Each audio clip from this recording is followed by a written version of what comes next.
میں نے بتایا تھا مولانا احمد لاٹ صاحب ہمیں بزرگوں کے پاس گئے، ہمارے تو بھی جماعت کے بہت بڑے بزرگ ہیں، انہوں نے بتلایا اگر آپ بچوں کی تربیت چاہتے ہیں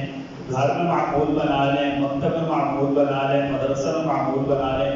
روزانہ کی بنیاد پر کم از کم 21 مرتبہ لا الہ الا اللہ محمد رسول اللہ۔ چھوٹے بچے آپ کے سامنے کہیں، بچے بول سکتے تو بچے یہ بولیں لا الہ الا اللہ محمد رسول اللہ۔ اللہ بچے کا عقیدہ بھی ٹھیک کر لیں گے، اللہ بچے کے دل میں دین کی محبت پیدا کر دیں گے، اللہ بچے کے دل سے غیر اللہ کی محبت نکال دیں گے، اور بچے کی تربیت غائبانہ ہو جائے گی۔ بچے کی تربیت غائبانہ ہو جائے گی، پھر اللہ سے محبت سکھلانی ہے،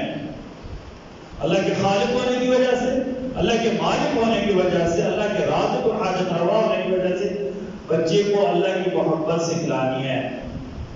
ہمیں بتا تھا صحابہ کرام کے معمول تھا،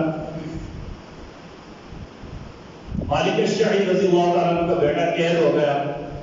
نبی کریم صلی اللہ علیہ وسلم کے پاس آئے، یا رسول اللہ میرا بیٹا قید ہو گیا ہے۔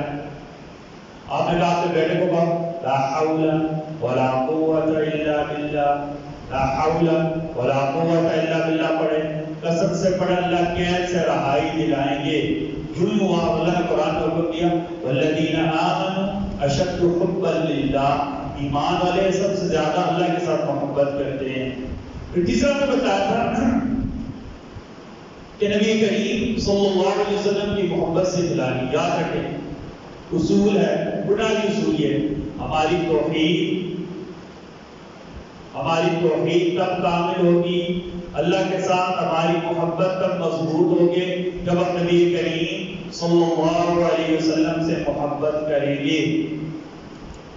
ہماری توحید تب کمال کو پہنچے گی،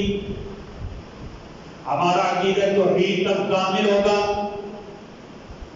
اللہ سے محبت تب ہماری مضبوط ہوگی جب ہم نبی کریم صلی اللہ علیہ وسلم سے محبت کریں گے۔